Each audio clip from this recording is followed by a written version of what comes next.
a la ingente cantidad de personas que han empezado a residir en diferentes países, no solamente en Sudamérica, sino en Centroamérica y Norteamérica. ¿Cómo está, Alfredo? Buenas noches, bienvenido a Sin Mordaza. Hola, buenas noches, es un placer saludarles. Díganos, una declaración conjunta de 22 países y la Unión Europea ha solicitado la inmediata publicación de todas las actas originales de las elecciones presidenciales del 28 de julio en Venezuela, que hasta la fecha no había presentado el Consejo Nacional Electoral. ¿Cómo afecta, podríamos decir, esta declaración al gobierno venezolano y al presidente de ese país, ya que han exigido una verificación imparcial e independiente de estos resultados? Yo creo que esa es una solicitud que ya está como repetida y desde mi punto de vista ha perdido pertinencia. La pregunta es hasta cuándo se va a pedir al órgano electoral venezolano que anunció unos resultados falsos y proclamó a Maduro como presidente, aunque esto fuese un fraude. ¿Hasta cuándo se le va a exigir a esa instancia electoral que presente las actas? Ya ese plazo, en mi punto de vista, venció. Y corresponde a los países democráticos del mundo y a los organismos internacionales pensar en otras salidas para que se pueda de alguna forma forzar al gobierno de Maduro a negociar una transición ordenada y pacífica en el país. Pero ya eso de seguir pidiendo hoy en día las actas, cuando dentro de unos días cumpliremos un mes de que ya se realizaron las elecciones y hay unos resultados de esas elecciones, parece ya que no tiene demasiado sentido. Ahora vemos una migración que se ha dado paulatinamente durante los últimos casi 20 años. Esta situación ha puesto, podríamos decir, en una gran debilidad en lo que se refiere a derechos, en lo que se refiere a las situaciones precarias en las cuales viven estas personas que han migrado de Venezuela. Precisamente Maduro recientemente hablaba en el sentido de que él está construyendo un país para que esos migrantes retornen a Venezuela. ¿Cuánto ha afectado, podríamos decir de alguna forma, esta migración tan fuerte que se ha dado en este país?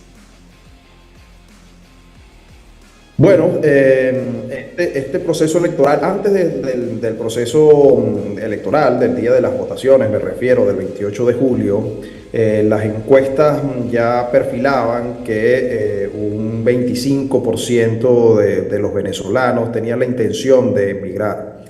Y además afirmaban los venezolanos que 2 de cada 3 venezolanos afirmaban que si ganaba la oposición podría desistir de esta opción, pero que si ganaba el gobierno o el gobierno hacía fraude, 4 de cada 5 venezolanos se planteaba acelerar su salida del país. Por lo tanto, es esperable una nueva ola migratoria venezolana, que con las dificultades que ello supone. No estamos hablando de migrantes que en su mayoría van a salir utilizando el transporte aéreo, que ya de paso ha sido limitado por países como Panamá o República Dominicana, sino que vamos a comenzar a ver a los caminantes nuevamente recorriendo América Latina, tratando de llegar a algún país que les dé protección y refugio y en el que puedan seguir sus vidas.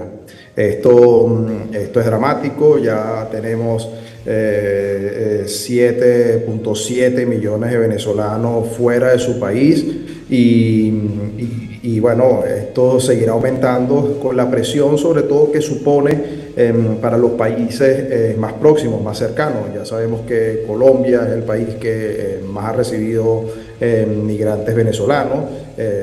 Hasta mayo de 2024 se estimaba en 2.9 millones de venezolanos en Colombia, pero bueno, también Perú ha recibido 1,5 millones de venezolanos y probablemente pues esta situación va a ir agravándose en las próximas semanas. Esto ha afectado políticamente también, podríamos decir, ¿no? Porque al fin y al cabo hablamos de que a un principio teníamos una Venezuela con muchos países que estaban de alguna forma apoyando, podríamos decir, a este gobierno. Sin embargo, estos se han ido poco a poco deslindando, podríamos decir, de estos acuerdos, de estos pactos que se habían firmado años atrás. ¿Podemos hablar de que Maduro estaría quedando solo en estos últimos tiempos? Sí, podemos pensar que Maduro se está aislando, pero también podríamos suponer que ese aislamiento es un objetivo, es un propósito del propio Maduro, porque en la medida de que se aísle, de que Venezuela pierda importancia para el resto de los países de nuestra región, del hemisferio y del mundo en general, en la medida en que se preste menos atención, pues en esa medida internamente podrá seguir ejerciendo el poder ahora sin que este tenga un origen democrático electoral, ¿no? De tal modo que de todas formas hay mucha ambigüedad en los países de la región. La preocupación se entremezcla también con los intereses. Creo que muchos mandatarios le tienen cierto temor a Maduro de las medidas, digamos, radicales o extremas que puede tomar. Y al final, pues bueno, siguen pasando los días, las semanas, y no se vislumbra todavía una salida institucional desde el ámbito internacional para la situación venezolana, porque es que internamente no hay salida institucional posible. Hablando ahora geopolíticamente, Venezuela, Bolivia, ¿cómo ven el tema de que Bolivia haya sido uno de los pocos países que ha apoyado precisamente a la presidencia y a estas elecciones de Maduro? Pues es muy triste ver a Bolivia en una lista de países autoritarios o países con gobiernos autoritarios.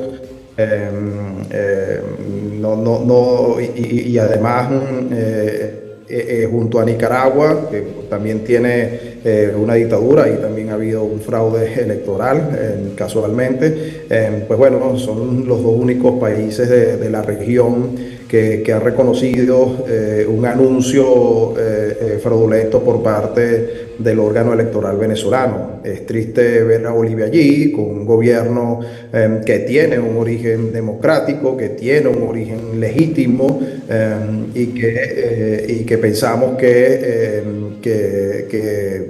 al menos debería tener dudas sobre los resultados que se han anunciado. Pero el presidente Arce, el gobierno boliviano, ha corrido, digamos, con otros países, insisto, con gobiernos autoritarios, y se ha apuntado en esa lista oscura, en esa lista negra de los pocos países que reconocen este triunfo de Maduro. Para finalizar y alejándonos un poco del tema, ¿cuál viene a ser más o menos los servicios que da un consultor político internacional en diferentes países para la gente que no comprenda exactamente esto?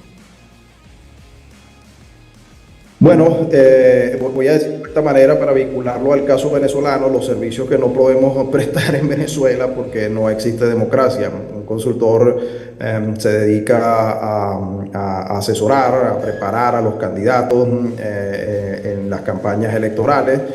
Una vez que estos candidatos obtienen el poder, ganan su puesto para el cual se están postulando, que es lo deseable, también un consultor político les asesora en materia de gobierno, de comunicación gubernamental, de gestión gubernamental, de políticas públicas. Y bueno, esto es básicamente, hay tres vertientes: la vertiente propiamente electoral, digamos, de asesorar a los candidatos; la vertiente gubernamental, de asesorar a los gobernantes; y otra perspectiva más institucional, a veces empresarial, de asesorar más en los términos de comunicación y la gestión de asuntos públicos. Muchísimas gracias, Alfredo, entonces, por tu tiempo y por estar acá en Simordaza. Esperamos tenerte más adelante con otras temáticas y bueno, bienvenido cuando estés acá en Bolivia. Muchísimas gracias. Por ahí estaremos próximamente. Hasta luego. Con esto nos despedimos con todos ustedes. Será hasta el día de mañana. Siga con la programación de Canal 2. Permiso. Buenas noches.